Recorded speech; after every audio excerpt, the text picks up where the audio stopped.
응? 너 특이하다. 보통 이과생들 화학이나 생물하지 않냐? 최근 들어서 화투나 생투가 어려워지고 있어서 나는 지구과학을 택했어. 그치만 지구과학은 지학을 선택하는 학생들이 적어서 불리하지 않아? 그치. 아무래도 2년 동안 생투나 화투를 계속 하다가 이제 와서 지구과학을 하는 게 좀 부담이 돼. 난 잘 모르겠다. 난 과외문 문과생이라서. 근데 너 잘하는 게 뭐냐? 됐어. 나는 과탐도 뽀갤 수 있어. 나에겐 연고 티처가 있으니까. 연고 티처 도와주세요. 네, 안녕하세요 여러분. 과학탐구 과연 어떻게 공부를 해야 하는가에 대해서 강의할 연세대학교 의예과 이성환이라고 합니다. 와, 의과.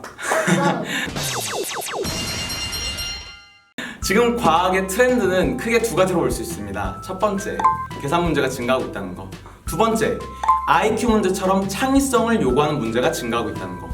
이미 이러한 현상은 물리, 화학, 생물에 대해서 널리 퍼진 상황입니다. 그래서 수험생들은 아직 이것이 이루어지지 않은 지구과학으로 도망치는 경향을 보이고 있는데요. 여러분, 생명과학 2가 어렵다는 말을 들은 게 단 1년 만이고 최악이라는 평가를 들은 게 단 3년 만이었습니다. 여러분들이 지금 최후의 안식처라고 생각할 수 있는 지구과학이 1년, 3년 뒤에 어떻게 변할지 아무것도 몰라요. 뭐가 필요한가? 본질적인 해결책이 필요하겠죠.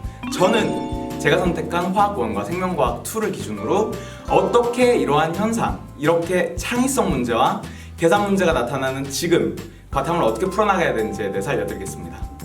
첫 번째는 화학원인데요.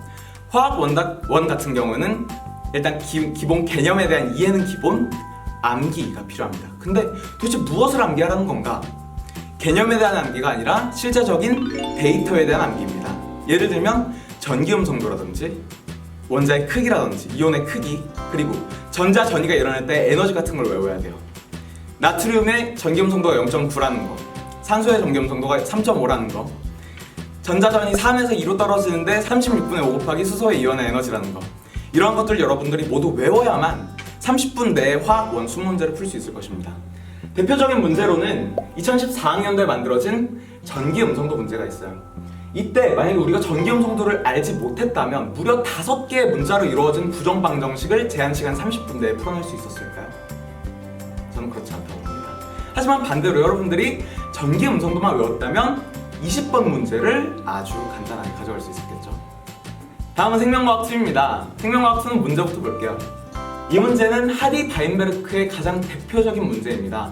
굉장히 계산이 많고 그래프도 복잡하게 나와 있어요. 생명과학 2 같은 경우에는 그래서 문제를 직접 만들어서 풀어보는 시간이 필요합니다. 제가 대표적으로 하디 바인베르크 문제를 들고 나온 이유는 여러분들이 처음 생명과학 2 문제를 만들 때 가장 쉽게 만들 수 있는 문제 중 하나이기 때문이죠. 하디 바인베르크 같은 경우에는 상염색체, 성염색체, 그리고 우성인지 열성인지, 그리고 염색체의 개수만 알고 있으면 이 5개의 변수에 대해서 여러분들이 원하는 숫자만 넣는다면 문제를 쉽게 만들 수 있을 거예요. 왜 생명과학 2에서 문제가 중요하느냐? 이는 평가원이 만든 문제 중에서 가장 독특하고 희한한 아이디어를 많이 도입하기 때문인데요. 이는 후에 조금 더 말씀드리도록 하겠습니다. 선생님, 질문 있는데요. 언제부터 기출을 풀어야 되나요?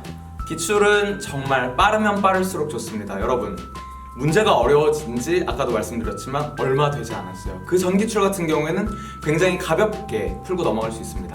심지어 생명과학 같은 경우에는 생물에서 생명과학이라는 새로운 교과 과정으로 넘어간 지 얼마 되지가 않아서 있는 기출 문제 자체가 적어요. 그래서 반복해서 기출 문제를 푸시는 걸 추천드리고, 그리고 가장 중요하게는 사설 문제를 푸는 것을 추천드립니다. 왜냐? 저번에는 평가원의 입맛을 따르기 위해서는 사설 문제를 풀지 않는 것이 좋다라고 말을 드렸는데, 과탐 같은 경우에는 가장 평가원이 사설같이 내는 문제들이에요.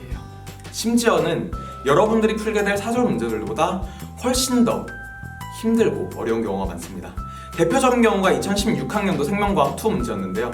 문제가 굉장히 어려워서 수능 문제가 나온 이후 그 어떤 강사도 이걸 30분 내에 풀 수 없다 라고 단언했음에도 불구하고 50점 만점에 1등급 컷이 48점에 달할 정도로 굉장히 어렵고, 그리고 결과적으로도 좋지 않은 결과를 낼 수 있는 그런 시험이었습니다. 이 경우에 충분히 대비가 되어 있지 않다면 여러분들이 저와 같이 재수를 하겠죠.